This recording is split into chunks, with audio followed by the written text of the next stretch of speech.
Introduction to Figurative and Descriptive Language. And you'll see this again at the end of class.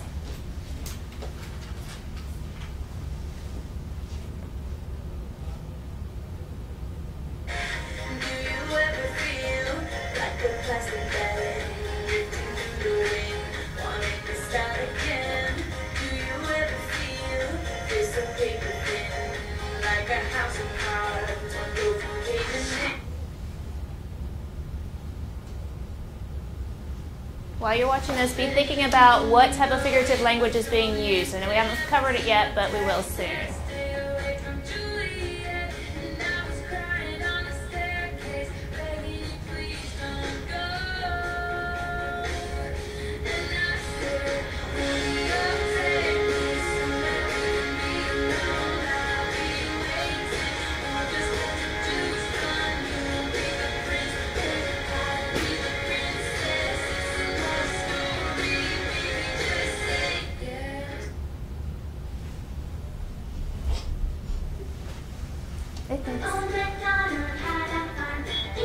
See if you can figure out why I did it.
as I said, today we are going to be focusing on figurative and descriptive language, and you're going to be doing some investigative work into figurative and descriptive language. I know some of the terms you will know, some of them you probably either have never been exposed to or you may not remember from previous years. First thing, let's just talk real quick. What is figurative and descriptive language? Let's start with figurative language. What's figurative language? Luke? Kind of like metaphorical ways of describing things, like using, it wouldn't necessarily be like giving exact description of what it is. It's using other things to compare it. So. Okay. Somebody else? How else would you describe figurative language? Keon? Giving a comparison, but not meaning it literally. Exactly. Figurative language especially, you cannot take literally. You cannot, if you said she is as fast as a cheetah, unless she's literally the animal, you're just saying what? She's really, really fast. However, descriptive language is, you can take that literally. What's descriptive language? Anybody know? Think of the word descriptive. What's it make you think of? Descriptive makes you think that you're going to do what? Inara, what's it make you think of? Like what she's like wearing or something, how she looks? Exactly, what they look like, how they look. Descriptive language is going to be all about describing what you see around you. Figurative, again, not literal. Descriptive is going to be the literal, describing. All right, today in your groups, notice you're in groups today. What I want you to do is decide, one person per group is going to be my folder leader. So real quick, one person decide who's going to be the folder leader, because I have a job for you. All right, folder leader, grab the folder.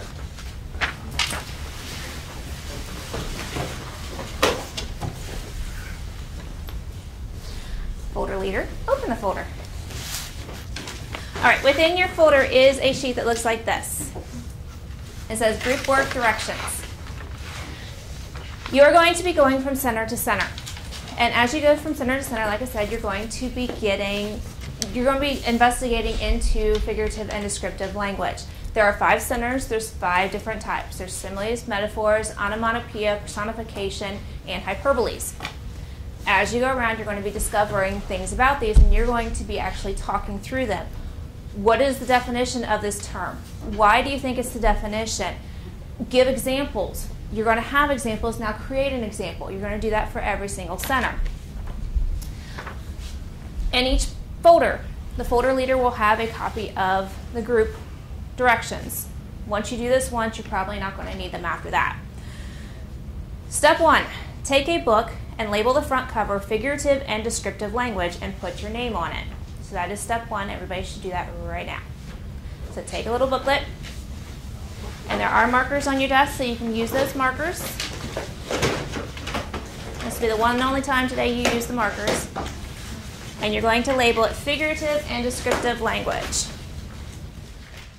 One of the things I did today was I had created little flip books for them, which normally I would probably have them do it, but this time it worked that for the essence of time, I just went ahead and made them. But as they went to each group and each center, they were discovering what is a simile, what is a metaphor, what is a hyperbole, and they were writing down their own definitions as opposed to the definition from a book or the definition from a dictionary, which doesn't really show me that they understood. It doesn't show me that they read an example and they understood it. It just shows me that they can recite what's in a book. Once you're done with your cover, then go ahead and put the markers back in the box and close the box so I know you're done.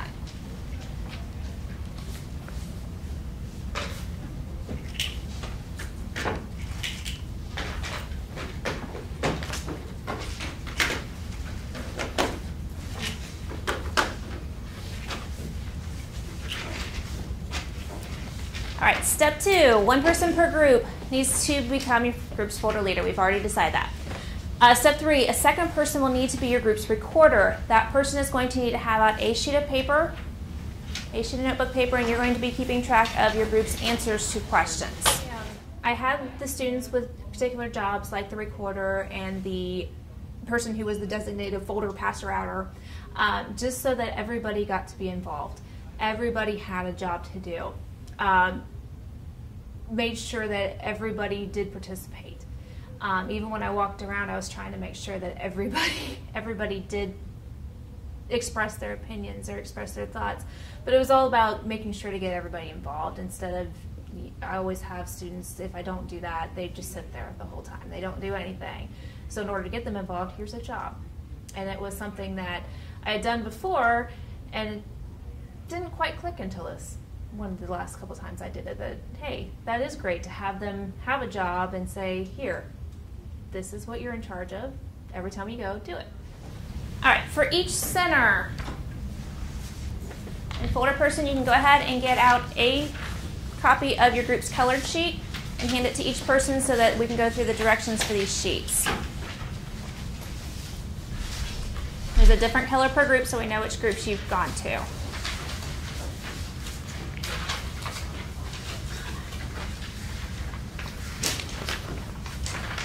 All right, each sheet basically looks exactly the same. Questions change a little bit. The poems examples change a little bit because the type of figurative or descriptive language you are looking at determined what poems you are looking at. So it's not only a focus on figurative and descriptive language, but we're also looking at poetry. Using the green sheet just because of the fact that it's the one I grabbed, you're going to start out with a poem, and then it goes through all the directions at the bottom. Step one is always going to be read the poem above independently, noticing the underlined portions as you read, which are examples of whatever it is that you are looking at. So the simile group, the underlined portions are going to be similes. The hyperbole group, the underlined things are going to be hyperboles, and so on. Once you finish reading independently, then you're going to discuss with your group what you think a simile, metaphor, hyperbole, etc. is based on what you read in that poem and what was underlined. As a group, you're going to come up with a definition. Within your little flip book, you're going to constantly be turning to the next page, writing whatever it is that your skill is, and then giving a brief definition that your group decides on what does that term mean. You don't want to write super huge because you're also going to be writing an example on here, which is why I said put the markers away now because you don't need them. Questions on those couple of steps? Okay. I'm not going to go through all the steps because you can basically go through and read them because you're going to reread the poem, you're going to discuss these questions, and the person with the paper is going to answer the questions. Number 7, go ahead and cross off. Is a second set of discussions. Because of time, we're going to have to get rid of that section. So 7, we'll just cross off. So once you get done with 6, then you're going to skip down to 8, which is to create an example using your particular skill, your onomatopoeia, your simile, your metaphor, your hyperbole, your personification within a short poem. You also have poems on the back. The sheet will direct you when you need to go to those poems. Any questions?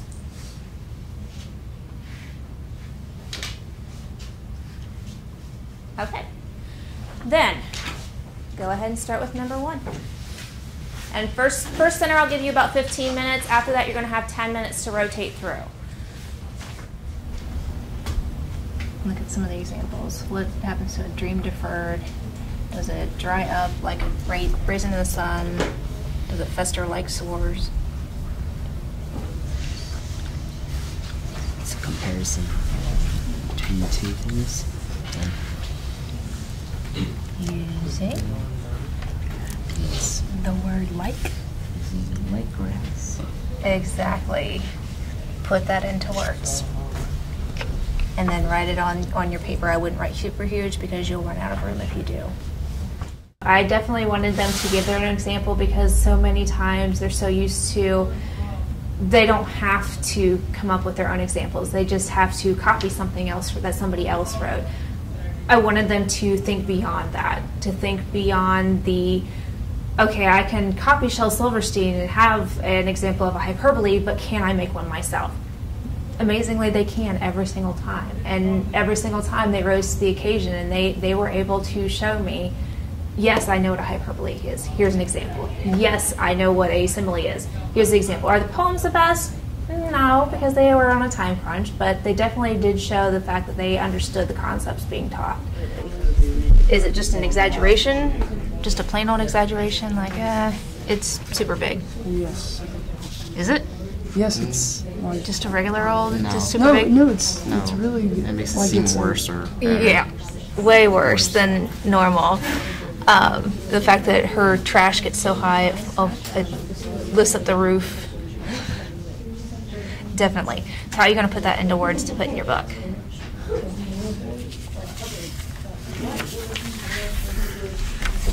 Yourselves. Kind of exactly what you said, put it into words. Do you use the magic words like you do similes? No. No. And you guys are on question number 1? 5. Oh, yeah. Sorry.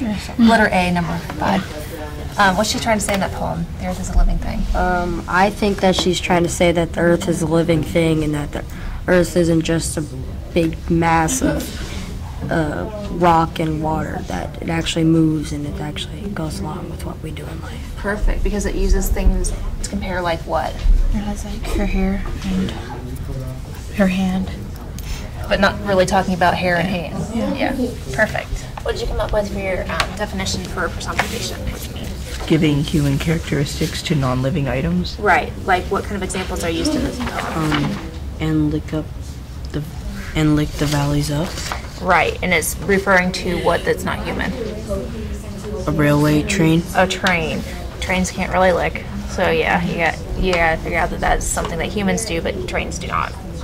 So, next thing will be to work on answering your questions. And then Drew, you're the recorder. So you're gonna answer the questions on your paper, and then the last step will be to do your example. How do similes help or hinder your understanding of the poem?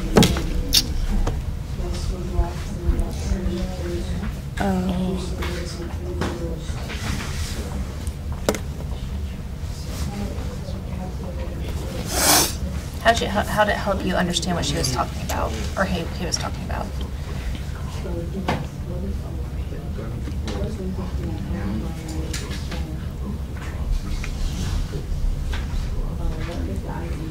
Or how did it hurt? Hinder means hurt.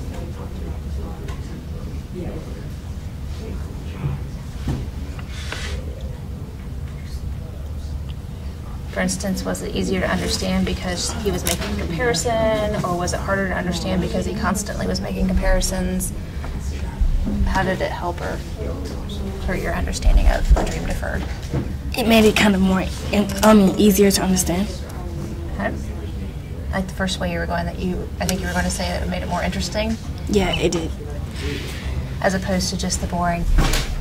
The dream waits for a while, comes back, then it goes away for a little while. You move on to the next examples. Okay. As you read them, make sure you're underlining anytime you have onomatopoeia. So like Cynthia in this note, it shushes, it hushes. Any words that are used as sounds, even if they're normally regular words, like shushes and hushes, exactly.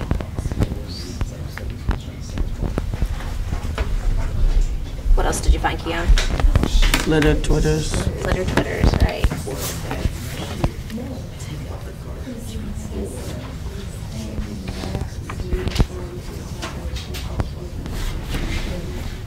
What did you find in the rusty spigot, Emily? Sputters, utters, splutter, Right. spatters. Right, it's all about the sound. Perfect. All right, you guys have a little bit, right around 5 minutes to finish Center 1. We have to adjust it, we can a little bit, but try to be getting to Center 2, or to number 8, sorry. What do you think he's trying to say in that poem? Is it just 2 roads? Well, I'm understanding that he took some road that hasn't been taken. He's taken some risk or something that not much people have, and it's supposedly done good instead of bad. Right, and do you think he's actually talking about physical roads? No. No. What's he probably talking about? You were right on track. Good and bad? Or maybe just the general, he's trying to make a decision. Which one is he going to make? One was easy, one not so easy. What's it mean by the end where it says, I shall be telling this story with a sigh, somewhere ages and ages hence, two roads diverged in a wood, and I took the one less traveled by, and that has made all the difference. He'll be telling of the story later in life. Do you think he's going to be upset by his decision? No. No. Based on what he says, probably not. All right, guys, I'm going to have to stop you even if you're not completely done, and when you get to your next group, if you need to finish this one, you can. You're going to take your sheet, your colored sheet, and your flip book. You're taking both.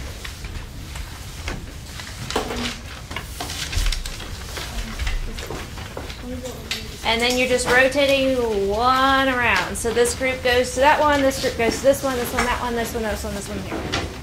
Centers, I thought of centers as being a great idea, especially with an hour and a half class, because it is so hard. It's hard for me to sit for an hour and a half, let alone 11, 12-year-olds who have so much energy in them.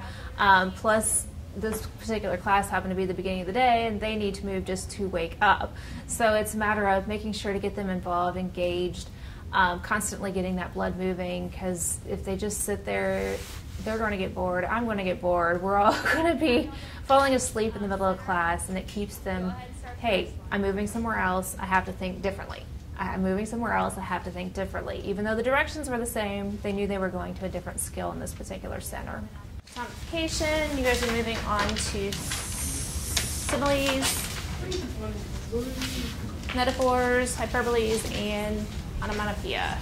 Action sounds, right. And what kind of action sounds are used in the bells? Tinkle, Twinkle. twinkle, jingle. Tinkle. Right. Are they all words that you would normally think of as being sound words?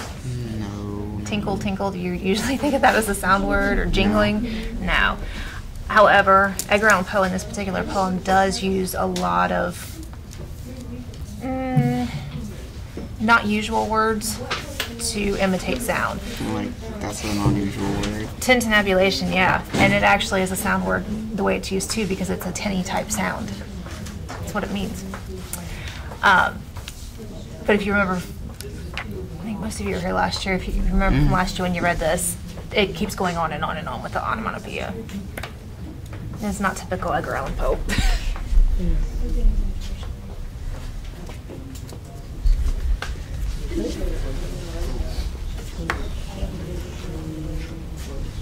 Alright, so what did you guys come up with for your definition of simile? To compare with like and as. With like and as. Like what? Like, does it dry up like a raisin in the sun? Right.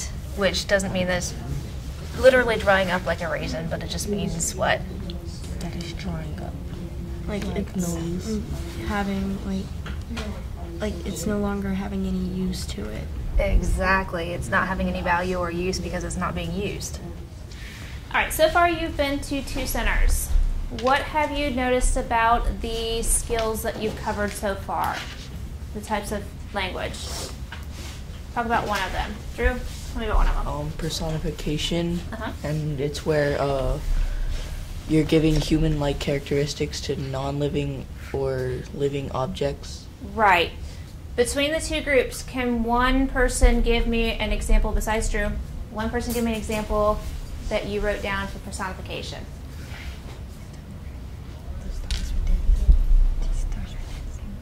Or just give me an example.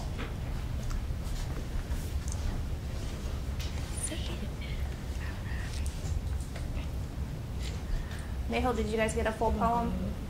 Or mostly full poem? No example yet? Okay, we'll come back to you then. All right, let's see, metaphor. What's a metaphor? Mayhill? It is when you're comparing 2 things without like or as. Without like or as. This script, does somebody have an example? You guys get your poem written? Yeah. You get your poem written? Then read me an example from the paper. Happiness is a beacon. Happy is a beacon, right. Is happy really like a lighthouse? No. It's making that comparison. All right, hyperbole. What do you notice with hyperbole? like the definition?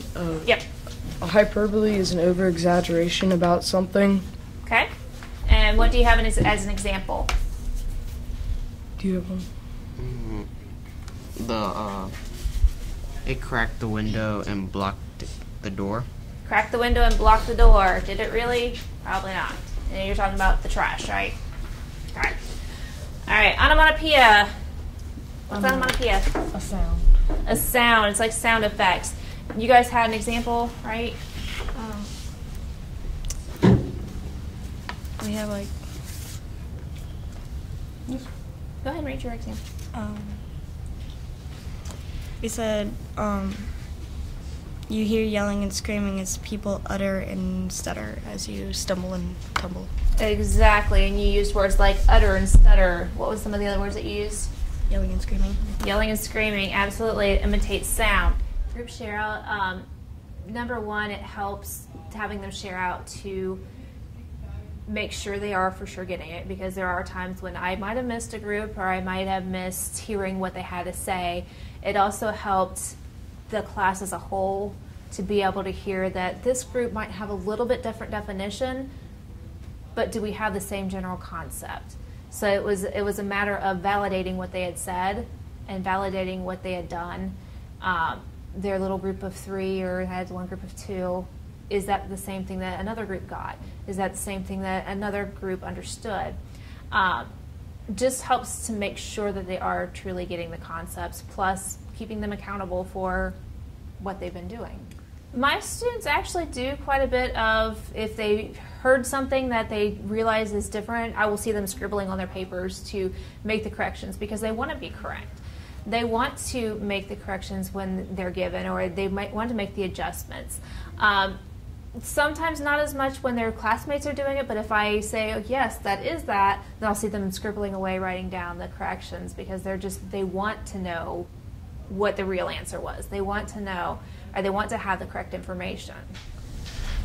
All right, let's go around the room, and everybody's going to ask a question. I don't care from which center. What was your question?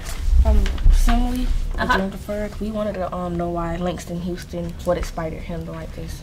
Okay, so in the Simile group, he had written his poem called A Dream Deferred, and you guys will get to it. And her question was, what inspired him to actually write that poem? Okay, this group, what's one question you have? Alma's question was, why did the author use so much similes? So many similes. Why do you think?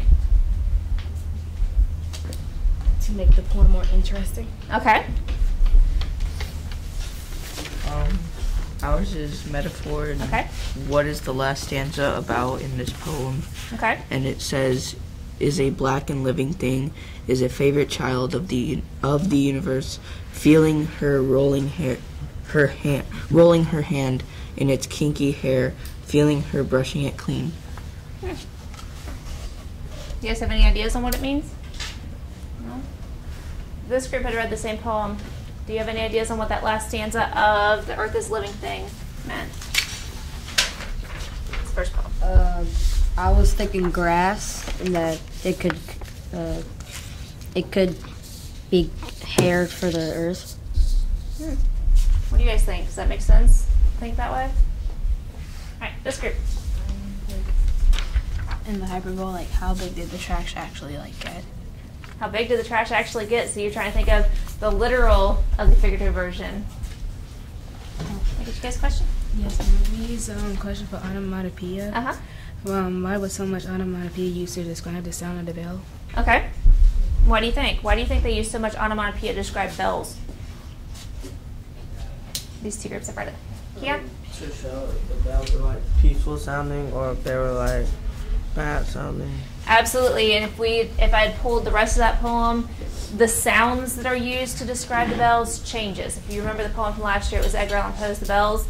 And you had the silver wedding bells, which were happy and bright. And you had the sleigh bells, which were, again, happy and bright. And then you have the golden bells, which were the church bells. Sorry, they weren't the church bells. Yeah, they were. And then the last ones were the funeral bells, the brazen bells. Definitely changes the mood of the poem based on the onomatopoeia that is used. All right, any questions that you have before we move to probably the last center? No, we might get to 2 more. Before we move to the next center. All right, then take both of your colored sheets and your flip book. Rotate around. I want to hear your answer to this one. How's it help her? Helps do what?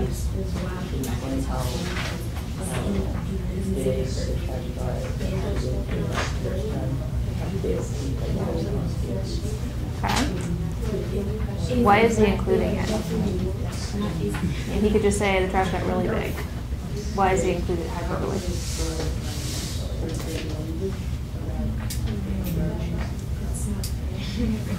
You know anything about Shel Silverstein? Why did he include it? Is there anything about him before? Used to be big when I was in school. He is. He does. For what purpose? To make it funny, to make it so you enjoy what you're reading. If you ever go and find some of his books, they'll all be the super fun, super overexaggerated. All right, with this center, I'm going to give you 5 extra minutes because I want you to go back and make sure you have your samples for the other 3 centers or the other 2 centers you've done. So you should have 4 examples. I gotta hear what you put for that one. The stars were dancing in the night sky. That's all we got so far.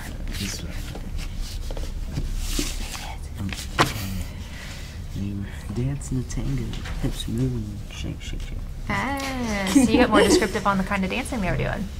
Dancing. Stars dancing. Stars don't dance. There you go. My goal in sitting and talking to the kids was number 1 to find out what they knew, what they were learning. Are they on the right track? I know I had a group that was sitting in one of the groups that was not understanding the poem and what the metaphor was. So I was able to see where they were having issues with understanding it, and amazingly, when I helped talk through them, they knew what it was. It just wasn't making sense right then for them. So it was a matter of going around and clarifying. It's a matter of making sure they're on task. I mean, that's classroom management 101, is making sure that, hey, they know that you're present and that you're going to be present even if you're not right there. But it definitely helped to make sure that they were truly getting the concepts that I was trying to teach them. What do you guys have for one of your examples? It does not matter. Preferably when you haven't given me a, if I've asked you for one. Both, like our own examples? Oh, I don't know. I just got them from the story because I like, yeah. Yep, you want, for this book, but you want your own examples in there. I'll put it in that one. So that's what you guys will work on right now while you're getting 5 minutes.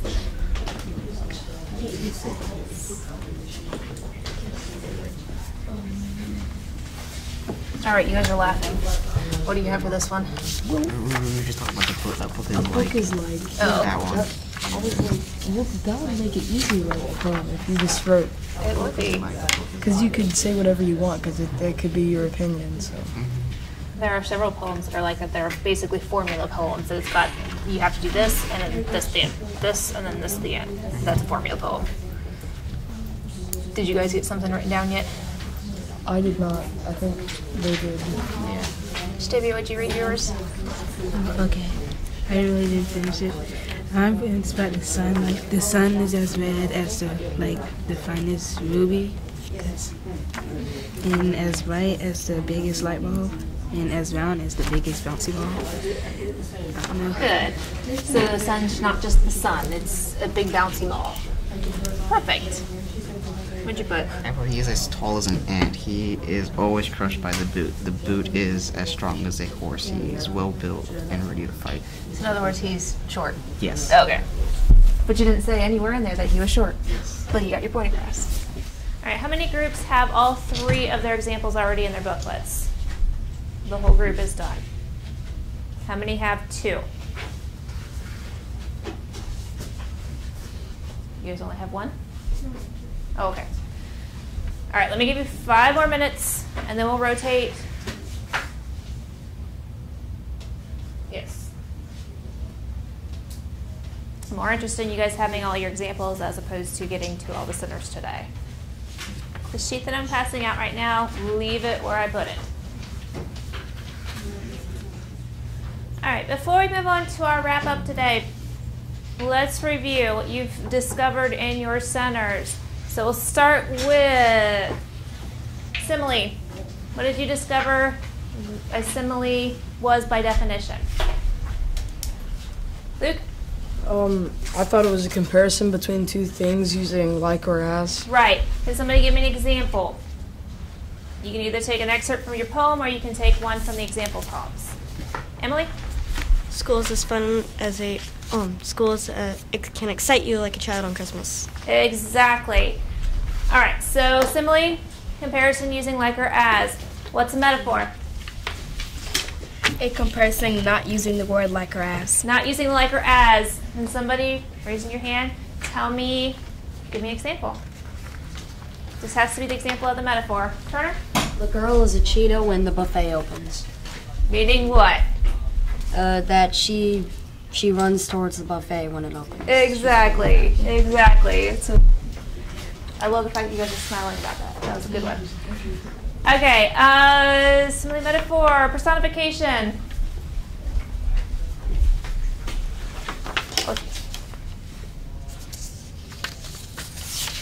What's personification? It is when you give human characteristics to non-living things. An example is that a car crawls under a bridge. Okay, perfect. Does personification necessarily have to be to a non-living thing? No. Like what? What else could be personified? A tree. A tree. Is it living? Yes. Yes. What about a dog? Yes. Yes. Just has to be non-human. All right, hyperbole. What's a hyperbole? Stavia? An over-exaggeration on a subject. An over-exaggeration. Can somebody give me an example of hyperbole? Anar? The garbage raced across the state from New York to the Golden Gate. Right. Reading from Sarah Cynthia Stout. Garbage reached all the way across the states. An over-exaggeration. All right, onomatopoeia. A sound. It is a sound effect. Like what? Luke? Splish, splash. Splish, splash. I'll use my examples. What else? What else is sound effects? Turner? The rainwater pitter-pattered against the roof. Pitter-pattered against the roof. Good. On the corner of your desks, I want you to basically take all your little forms. I want you to put them inside your little packet. And I want one person per group to collect everything. The person who had your note sheet, put that inside your packet also, inside your flip book. And then that one person who's collecting, please bring me all of those packets. And then my folder person, pass out those little half sheets once I get your work.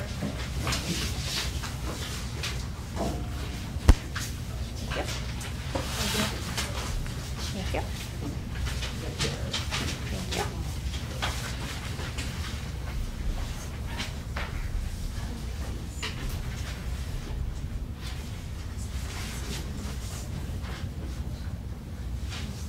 Yours should be inside of your book, and his should be inside of his book. Yep. Thank you. All right. How many of you have ever watched Jeopardy? Ever? All right. There's sometimes those Jeopardy questions, which are the video Jeopardy questions. If you notice, we were watching the video at the beginning of class. This time, as we go through it, you're actually going to, on the line, list what type of figurative or descriptive language is actually being described or used within that song. And you're only basing it on the clip that I pulled out. Because I try to be very careful that the clip only has one type of figurative or descriptive language. I ended with a video exit slip because it was just something that I thought how can I bring technology in when my students are so technology driven? And then again, to use music clips that would get them involved, get them interested in what they were doing, as opposed to just the same old, here's a simile. What kind of figurative language is this? The cat ran as fast as a cheetah. Okay, it's not all that much fun. They're so used to things like that on tests that I wanted to make sure that they were interested in what they were doing and not just the same old boring routine. It was funny watching them though, because they were so excited when they would figure something out, like when they even had Old MacDonald, moo moo here and a moo moo there, and they were hurrying up and writing it down because, oh my gosh, I know that's onomatopoeia. And it was fun for me to watch them because they were getting so involved in music either that they knew or music that I knew, and I tried to make sure that at the beginning when I was talking about it that, hey, this is from my time. You may not know it, but it's my time.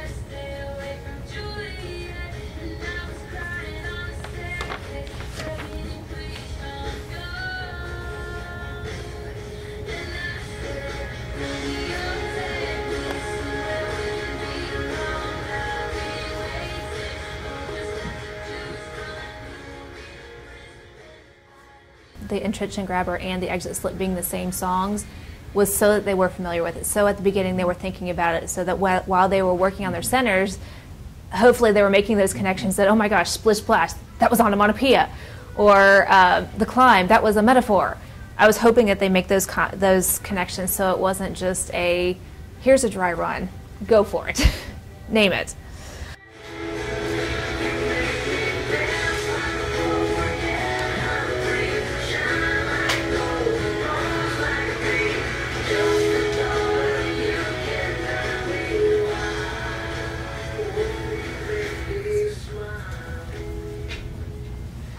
Triple check, make sure your name is on your paper, and then I want you to pass your papers one group around. You're staying where you are, but pass your papers.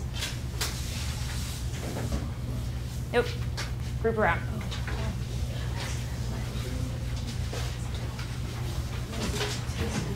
Might help if one person per group collects them all and then passes them all over. You're this way. I guess we'll need another one.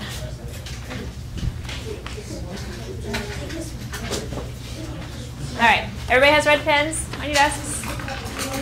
You pass there, just like you would have rotated. Maybe you should have one of grade.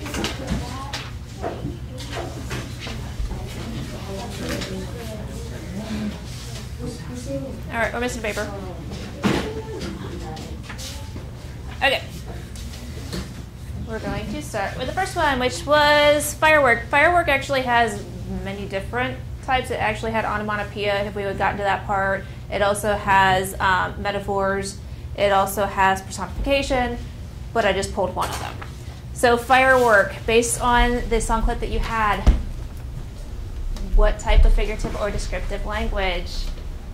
Yajni? Was it a simile? It was a simile.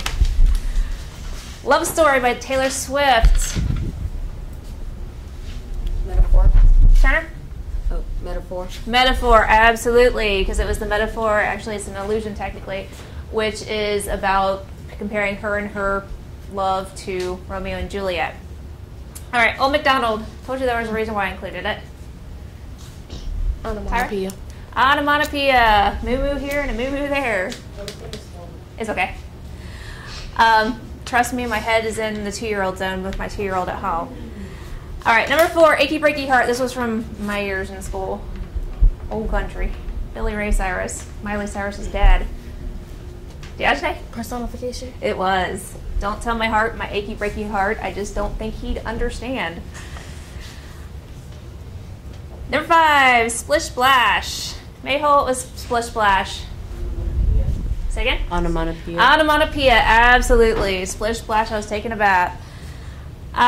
6, Just the Way You Are by Bruno Mars.